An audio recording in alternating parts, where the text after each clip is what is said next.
واقعا باعث تأسف است که یک عده زیادی از مردم افغانستان در صفحات اجتماعی تسلیت و گریه و زاری و غم و اندوه برای خامنه‌ای انداختند. نه تنها اینها، همچنین دولت مردان افغانستان. ما انتظار داشتیم که مردم افغانستان هم مثل مردم ایران خوشحال شوند و تنها کسانی که انتظار داشتیم تسلیت بگویند طالبان بود، اما برعکس شد.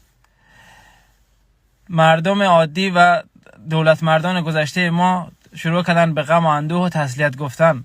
به کی؟ به ملت ایران. ملت ایرانی که از خوشحالی پایکوبی و جشن گرفتن از اینکه از دست یک دیکتاتور راحت شدن. ما به جای اینکه در کنار این ملت باشیم و با اینها جشن بگیریم، شروع کردیم به تسلیت و غم و اندوه. تازه هم جهانیان هم انسان‌های دیگه میفهمن که چرا این وضعیت در افغانستان حاکم است و این وضعیت تغییر نمیکنه.